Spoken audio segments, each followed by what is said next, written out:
Good morning, everyone. It is the video for your chapter 15 of chemistry, that is water. So, in the previous video, we had read about drought. So, today we will be reading about flood. कि flood कैसे आता है, कहाँ आता है. Droughts में हम लोग क्या पढ़े थे कि इंडिया के भी बहुत सारे पार्ट है, राजस्थान, गुजरात, मध्य प्रदेश, ये सब में बारिश कम होने के कारण क्या होता है, ड्रॉट आता है. जिसके कारण अगर ये रेनफॉल कम बहुत साल तक होने लगे, ठीक है, जिसके कारण खाने का स्कासिटी हो जाए, लोग मरने लगे, तो उस कंडीशन को हम लोग फेमीन बोलते थे. अब फ्लड क्या होता है, तो most part of the country जो हमारा है ना, वहाँ पर रेन जो होता है वो बहुत ज़्यादा हैवीली फ्लो करता है. ठीक है, बहुत ज़्यादा हैवी होता है और मेनली ये मानसून सीज़न में होता है. मानसून मंथ में जो होता है वो रेन बहुत ज़्यादा होता है कुछ कुछ पार्ट्स में, ठीक है, स्टेट्स में. And often there is so much water in the river that many of them rises above the water. अब रेनफॉल हुआ, ठीक है, रेनफॉल होने के कारण जो रिवर्स है, लेक्स है, ये तो पहले से भरे रहते हैं. अब भर कर और पूरा जो बैंक्स होता है, जो किनारा होता है, उसको भी ये राइज कर जाते हैं. ठीक है, बैंक के ऊपर आ जाते हैं and flow into the near by land. अब राइज किए बैंक से, अब ये फ्लो करने लगेंगे. कहाँ फ्लो करने लगते हैं? लैंड पर. जब फ्लो करने लगे लैंड पर, उस कंडीशन को हम लोग क्या बोलते हैं? उस कंडीशन को फ्लड बोलते हैं. याद रखिएगा, रेनफॉल हुआ, रेनफॉल ज़्यादा हैवी रेनफॉल नहीं, हैवी रेनफॉल होने के कारण रिवर्स, लेक्स, ठीक है, पॉन्ड्स, ये सब क्या हो जाता है? भर जाता है. जब ओवर बैंक्स उनका राइज किया तो फाइनली वो जो वाटर है वो लैंड पर फ्लो करने लगेगा और उस कंडीशन को हम लोग फ्लड बोलते हैं. ना the flow of water can be very strong. अब ये जो फ्लो ऑफ वाटर हो रहा है लैंड पर, वो बहुत ज़्यादा स्ट्रॉन्ग हो सकता है. अब स्ट्रॉन्ग होने के कारण ये धीरे धीरे अब डैमेज करने लगेगा. ये डैमेज करेगा किसको? क्रॉप्स को डैमेज करेगा, रोड्स को डैमेज करेगा, हाउसेस में घुस जाएगा. ठीक है, रोड्स में घुस कर ब्लॉक हो जाएगा, ओवर वाटर लॉगिंग हो जाएगा, जिसके कारण लोग को वहाँ पर रहने में प्रॉब्लम होने लगेगा. And crops that get covered with water can not grow properly. हम लोग पढ़े थे क्रॉप्स में, अगर मान लीजिए क्रॉप्स में एक एरिया है पूरा पानी भर जाएगा तो अंदर भी सॉइल में भी भर जाएगा, तो रूट्स जो है वो ब्रीथ नहीं कर पाएगा. अब रूट्स जब ब्रीथ नहीं कर पाएगा तो धीरे धीरे ये क्रॉप्स जो है ना वो मरने लगेगा, डाई होने लगेगा. ठीक है, अब क्रॉप्स डाई करेगा, क्रॉप्स जब डाई किया जिसके कारण फूड का शॉर्टेज होने लगेगा, फूड का शॉर्टेज हो जाएगा. इलेक्ट्रिक जो लाइंस है, पोल्स है, वाटर सप्लाई है, ठीक है, कम्युनिकेशन नेटवर्क जो है, जो टावर ये सब है, कम्युनिकेशन नेटवर्क्स है, ये सब सारा क्या होता है? इफेक्ट हो जाता है, टूट जाता है. ठीक है, गिर जाता है, पोल्स देखिएगा गिर जाएगा, वाटर सप्लाई बंद हो जाएगा, कम्युनिकेशन नेटवर्क ख़त्म हो जाता है. तो ये सब पहले तो क्रॉप डाई कर गया, फिर जिसके कारण फूड शॉर्टेज हो गया, ये सब ऊपर से और प्रॉब्लम हो गया. तो धीरे धीरे देखते हैं कि क्या हो गया, शॉर्टेज ऑफ फूड हो गया, ठीक है, ड्रिंकिंग वाटर हो गया, शेल्टर ख़त्म हो जाता है, लोग रह नहीं पाते, एनिमल्स नहीं रह पाते, पुअर पीपल का घर जो है, जो वो लोग टेंट लगाते हैं, जो हाउसेस बनाते हैं, ठीक है, जो कच्चा हाउसेस बनाते हैं, वो सब ख़त्म हो जाता है. वो हर जगह हमको क्या दिखेगा? हर जगह वाटर लॉगिंग दिखता है. अब जिसके कारण क्या होता है, वहाँ पर धीरे धीरे वाटर लॉगिंग अगर बहुत दिन तक रहा तो धीरे धीरे वहाँ पर आउटब्रेक हो जाता है डिजीज़ेस का. ठीक है, आउटब्रेक ऑफ डिजीज़ेज. अब आउटब्रेक ऑफ डिजीज़ेज होगा, लाइक कॉलरा होगा, मलेरिया होगा, डेंगू होगा. अब जिसके चलते लोग अब मरना स्टार्ट करेंगे. लोग हो गए, एनिमल्स हो गए, ये सब अब धीरे धीरे डाई करना स्टार्ट होते हैं. ठीक है, हंगर से, थर्स्ट से, डिजीज़ से, ठीक है, लोग डाई करने लगेंगे हंगर से, थर्स्ट से, डिजीज़ से. तो अब लोग जब मरना स्टार्ट किए तो धीरे धीरे उस एरिया में बहुत ज़्यादा means you can say problem create हो जाएगा. ठीक है, and in coastal areas mainly, तो ये तो चलिए कि कहीं पानी बढ़ा तब. अब कोस्टल एरियाज़, वो एरिया जो रिवर, ओशन, सीज ये सब के बगल में है, उस एरिया में क्या होता है, जो हमारा कोस्टल एरियाज़ होता है वहाँ पर फ्लडिंग तो आता ही है, लेकिन फ्लडिंग मेनली आता है साइक्लोन की वजह से. ठीक है, साइक्लोन हुआ, साइक्लोन है क्या? तो it is very strong wind accompanied with very heavy rain. ठीक है, साइक्लोन किसको बोलेंगे? जब बहुत तेज़ से विंड हवा ब्लो करने लगे, साथ में उसके साथ रेन भी रहे, बारिश भी हो, तो उस सिचुएशन को हम लोग क्या बोलते हैं? उस सिचुएशन को हम लोग साइक्लोन बोलते हैं. एंड द स्ट्रॉन्ग विंड, जो विंड ब्लो करता है, ठीक है, वो हाई वेव्स को कैरी करेगा. ठीक है, विच कॉजेज, ये strong wind high waves create करेगा. अब हाई वेव्स को हम लोग क्या बोलते हैं? इसी को टाइडल वेव्स बोलते हैं. ठीक है, ये कहाँ को होता है? ये पानी में होगा. ये टाइडल वेव्स क्रिएट होगा इन द सी में ये क्रिएट होगा. And this causes flooding in the coastal areas. ठीक है, इस टाइड वेव के कारण फ्लड हो जाता है, फ्लडिंग इन कोस्टल एरियाज. तो आप देख सकते हो, जब भी साइक्लोन आएगा वो विंड ब्लो करता है, साथ में हैवी रेन होता है. स्ट्रॉन्ग विंड ब्लो के कारण हाई वेव्स, पानी में लहर उठने लगेगा, टाइडल वेव्स होगा सी में, अब जिसके कारण फ्लड आ जाएगा. तो ऐसे हमारे कंट्रीज़ में जो स्टेट्स है, लाइक इंडिया में बहुत सारे स्टेट्स है, लाइक आंध्र प्रदेश हो गया, असम हो गया, बिहार हो गया, गुजरात हो गया, महाराष्ट्र हो गया,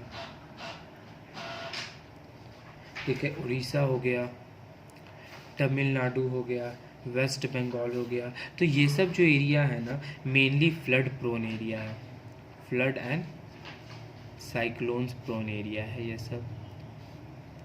कि ये सब एरिया में हर मानसून सीज़न में फ्लड आना ज़रूरी है, मीन्स आता ही आता है.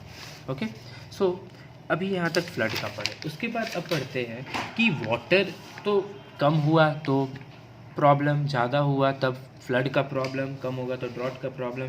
तो वाटर को कंजर्व भी तो करना है, क्योंकि फ्लड ज़्यादा है या कम है, लेकिन तब भी हमारे पास जो पीने के लिए पानी है वो उतना अमाउंट में नहीं है. तो उसके लिए हम लोग करेंगे क्या? तो वाटर को कंजर्व करना होगा, that is conservation of water. Water को कंजर्व किया कैसे जाए? तो कंजर्वेशन ऑफ वाटर का मतलब क्या हुआ कि conservation it means it's wise and careful use. कि पानी को हम लोग अच्छे से और केयरफुली यूज़ करें, उसको वेस्ट ना करें. ठीक है, उसके हमेशा उसके क्वालिटी को मेंटेन रखें, उसको डर्टी ना करें. तो कुछ वेज है जिससे हम लोग कंजर्व कर सकते हैं. तो क्या क्या वो वेज है? पहला, अवॉइड वेस्टेज ऑफ वाटर. ठीक है, वाटर के वेस्टेज को करो. रिसाइकल करो. लाइक वाटर, जब आप लोग सपोज स्कूल आते थे और वाटर जो बॉटल में बच जाता था, आप लोग क्या करते हो? उसको फेंक देते हो. तो उसके जगह पे हम लोग क्या कर सकते हैं? उसको किसी पॉट में डाल सकते हैं. ठीक है, जिससे वो फ्लावर को भी, प्लांट को भी पानी मिल जाएगा. तो वेस्टेज को कम कीजिए. ठीक है. सेकेंड इज़ प्लांट कीजिए. ठीक है, ज़्यादा से ज़्यादा ट्रीज़ लगाइए और अदर वेजिटेशंस, ट्रीज़, प्लांट्स.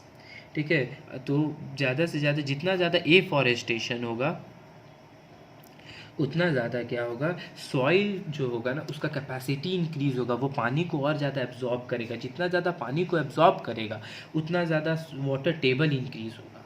ठीक है, इसलिए प्लांट करना बहुत ज़रूरी है. Third, reduce water pollution. Water pollution को रिड्यूस कैसे किया जा सकता है?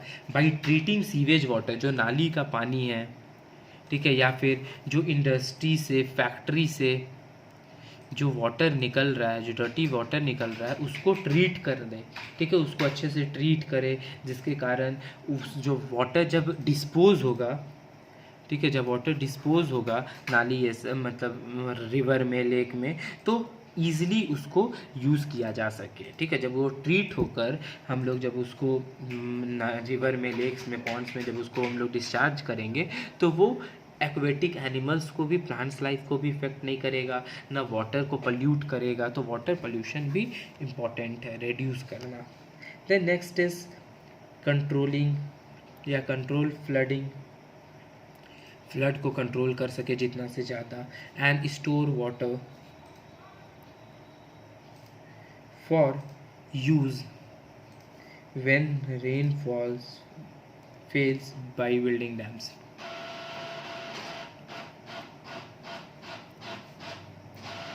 ठीक है, फ्लडिंग बचाइए। फ्लडिंग कैसे बच सकता है? डैम्स बिल्ड कर दीजिए। डैम्स बिल्ड करने से क्या होगा, जो भी वाटर होगा उसको स्टोर करके रखेंगे। अगर नेक्स्ट सीज़न बारिश नहीं हुआ तो यही डैम क्या करेगा, हम लोग को वाटर प्रोवाइड कर सकता है। ठीक है, however big dams have their own problem, they destroy wild life and displaces people from their home. अब बड़ा डैम बनाना है तो इसका मतलब बड़ा वहाँ पर एरिया चाहिए, जिसके चलते प्रॉब्लम होगा।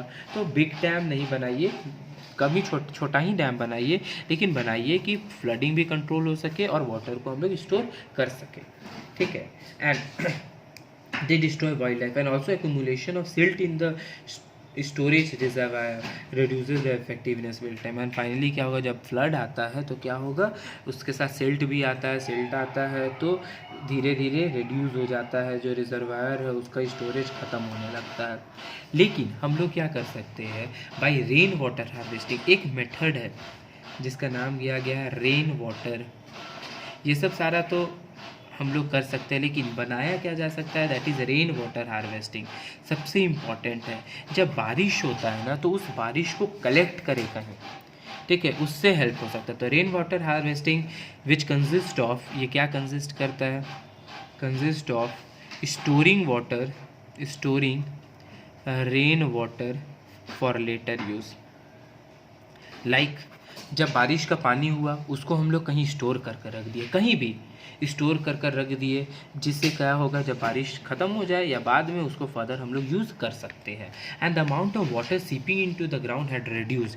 अब देखिए, आप खुद देख सकते हो कि जब रेन वाटर होता है, ठीक है, तो पहले क्या होता था, पहले कच्चा हाउस होता था, कच्चा रोड्स होते थे, तो जिसके चलते वाटर जो था ना वो अंदर सीप कर जाता था। लेकिन अब पक्का हाउस होने लगे हैं, पक्का रोड्स होने लगे हैं। जो भी रोड देखोगे कंक्रीट का हो गया, सीमेंटेड हो गया है, जिसके चलते क्या होता है, पानी अब अंदर नहीं जा पाता है। फॉरेस्ट एरियाज़ भी देखोगे, डिफॉरेस्टेशन हो गया है।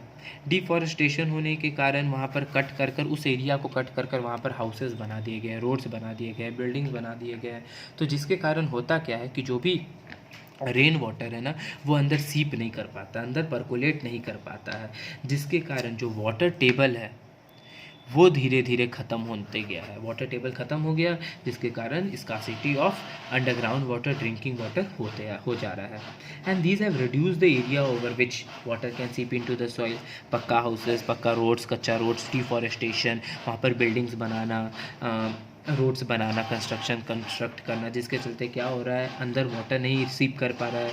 And the rain water that falls on such structure flow of into dams which empty them into reverse और लेक्स। अब क्या होता है, इसके चलते क्या होगा, डैम्स अगर बनाएंगे तो क्या होगा, जो भी वाटर अब सरफेस पे फ्लो कर रहा है ये डैम्स में आकर स्टोर हो जाएगा। एंड फाइनली स्टोर होने के बाद इसको बाद में रिवर्स में या फिर लेक्स में इसको डिस्चार्ज कर देंगे, जिसके कारण उस एरिया का जो वाटर लेवल है वो मेंटेन रहे। ठीक है, अब एक और चीज़ है, that is rain water harvesting का एक और चीज़ है। ये तो डैम्स बिल्ड कर कर बनाया जा सकता है, रेन वाटर हार्वेस्टिंग किया जा सकता है। ठीक है, डैम्स में स्टोर किए, फिर उसको फर्दर रिवर्स और लेक में ट्रांसफर डिस्चार्ज कर दिए। एक और घर में हम लोग ये चीज़ कर सकते हैं, that is roof top rain water harvesting. अब ये roof top rain water harvesting क्या होता है, तो आप सबका घर होगा, घर पर छत होगा, तो जब भी कभी देखिएगा बारिश जब होता है ना तो छत पर पानी जमा हो जाता है। तो वो छत के पानी को हम लोग क्या करते हैं, डायरेक्टली डिस्चार्ज कर देते हैं रोड पर, ड्रेन्स में। तो उसको हम लोग क्या करेंगे, एक पाइप बनाइए। ठीक है, पाइप से उसको डायरेक्टली क्या कीजिए, लाइक आप देख सकते हो इस फिगर में कि जब बारिश हुआ यहाँ पर रेन वाटर जमा हो गया, एक पाइप लगाया गया और पाइप से एक तो पहले यहाँ पर पिट बनाया गया। पिट मतलब क्या है, नीचे में एक गड्ढा बनाया गया और गड्ढे में पानी को छोड़ दिया जा रहा है, डिस्चार्ज कर दिया जा रहा है, जिसके चलते ये गड्ढा में जाकर ग्राउंड वाटर में जाकर स्टोर हो जाएगा, जिसके चलते वाटर टेबल मेंटेन रहेगा। और दूसरा क्या किया जा रहा है, यहाँ पर एक टैंक बनाकर रेन वाटर को स्टोर कर लिया जा रहा है फर्दर यूज़ करने के लिए। ठीक है, तो water falling on the roof of a building is allowed to flow either into a storage tank and for used activities, और फिर बाद में इसको एक्टिविटीज़ के लिए, वाटरिंग प्लांट्स, क्लोथिंग के लिए, वॉशिंग के लिए ये सब यूज़ कर सकते हैं। या फिर अल्टरनेटिव क्या, it is allowed to flow into a deep ठीक है। एक पिट में, डीप पिट, एक नीचे गड्ढा बनाकर ग्राउंड में उसको छोड़ देंगे और वो जाकर पानी जो है वो ग्राउंड वाटर में, वाटर टेबल में ऐड हो जाएगा। And the rain water flowing into the road side drains is also allowed to deep pits. जो वाटर रेन रोड पे भी जो फ्लो कर रहा है ना, उसको भी वहाँ पर भी कहीं ना कहीं हर एक कॉर्नर पर, रोड पर भी पिट्स होना चाहिए, जिसके चलते वो पानी जाकर वहाँ पर डिस्चार्ज हो जाए और वहाँ का जो लेवल है ग्राउंड वाटर का, जो वाटर टेबल है, वो हमेशा फिल्ड रहे। Okay, so that's all for today. Thank you. यहाँ पर ये चैप्टर आपका वाटर ख़त्म होता है।